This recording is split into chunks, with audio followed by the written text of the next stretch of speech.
Most gardeners think worms just show up when your soil is healthy. That's wrong, and it's costing you one of the fastest ways to fix poor soil.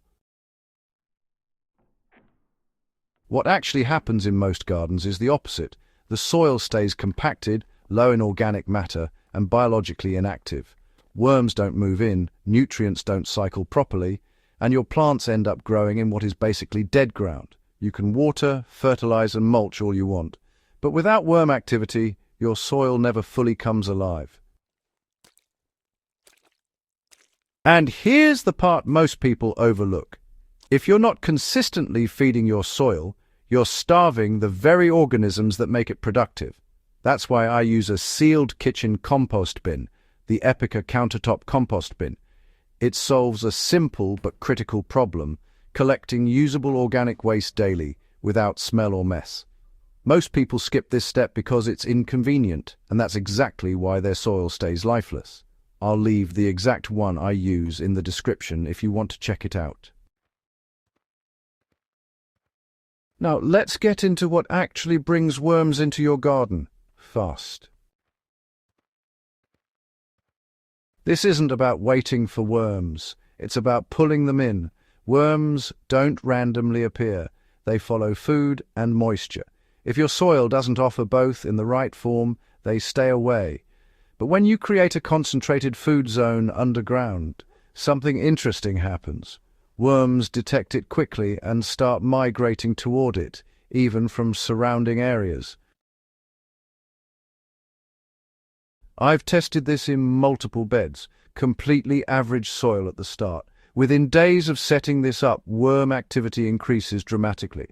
Not weeks, days, and the method is almost too simple, which is probably why most people ignore it.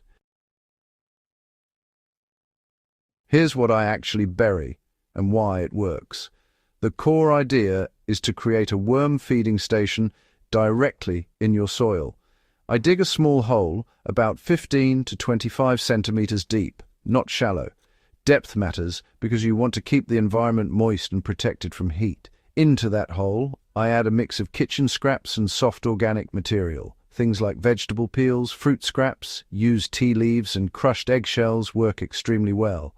I avoid meat and oily foods because they attract the wrong kind of activity. Then I cover it back with soil and add a light mulch layer on top. That's it. But what happens next is where things get interesting. Within a short time, microbes start breaking down that material. This creates heat, moisture, and chemical signals that worms pick up on. They move in, start feeding, and once they're there, they don't just stay in that spot. They spread through the surrounding soil. That's how you go from low worm activity to a fully active system. And here's something most people don't realize. One feeding station is not enough. If you really want to scale this, you need multiple zones.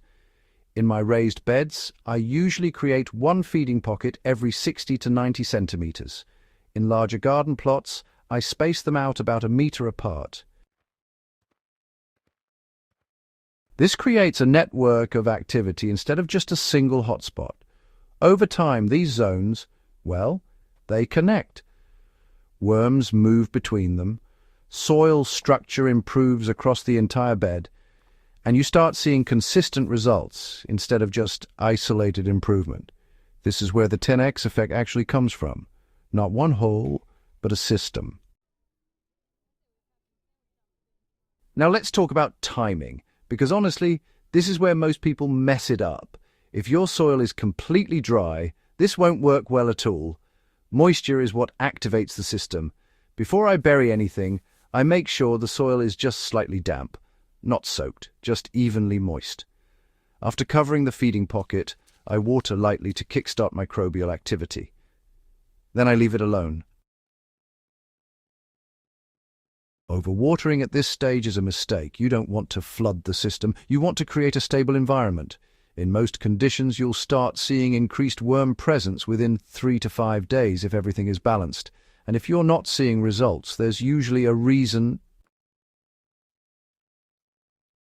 The mistake that stops worms from showing up is, well, if your scraps are too dry or too large, decomposition really slows down. Worms don't eat fresh scraps directly. They feed on the microbes, breaking them down. If that process is slow, worms don't bother. I've had much better results when I chop scraps into smaller pieces or lightly pre-compost them for a few days before burying. It speeds everything up. Also, avoid burying only carbon-heavy materials like dry leaves or cardboard. Without nitrogen-rich inputs, the system stalls. Balance is everything. Let me show you what happens after a couple of weeks. After about 2 weeks, if you dig gently into one of these feeding zones, the difference is obvious. The soil becomes darker, softer, and full of worm castings. You'll see tunnels forming, which improve aeration and water movement. Roots start growing toward these zones because that's where the nutrients are. I've seen plants double their growth rate just by having access to these worm-active pockets. And this is where the real benefit shows up. Not just more worms, but better plant performance. So why does this method work even in raised beds and containers? Well, raised beds often don't have natural worm populations, especially if you're using those imported soil mixes. This approach actually gives worms a reason to move in and stick around. And in containers, you can adapt it by making small feeding pockets along the edges instead of right in the center. And you do have to be a bit careful with space and drainage, but the principle still holds true. Even in these more controlled systems, worms can really play a role if the conditions are right. And here's something that might surprise you. You don't need to keep digging holes forever. Once your soil becomes biologically active, maintenance just gets a whole lot easier. Instead of digging new pockets, you can start feeding right on the surface under a layer of mulch. Worms will come up, grab what they need and pull it down themselves. That's really when you know your system is mature. But at the start, burying is what gets things moving. It's the shortcut most gardeners never even think to use. Why this simple method outperforms expensive inputs. You can buy fertilizers, soil conditioners and all kinds of products, but none of them replicate what worms do naturally. They aerate soil, break down organic matter, and release nutrients in forms plants can actually use, and they do it continuously. This method doesn't replace good gardening practices, but it amplifies them. When your soil has active worm populations, everything else becomes more effective, and that's the real goal. Here's the part most people underestimate. Consistency matters more than quantity. You don't need to bury large amounts of material. Small regular inputs work better than occasional heavy additions. I usually add new feeding pockets every 1 to 2 weeks, rotating through different areas of the garden. This keeps the system active without overwhelming it. And over time, the results compound. That's how you build soil that improves instead of degrades. If you've been gardening for a while and your soil still feels average, this is one of the fastest ways to change that. Not by adding more products, but by activating what's already there. Because at the end of the day, the difference between a struggling garden and a thriving one isn't just nutrients or water, it's biology. When you understand how to work with it, everything else becomes easier.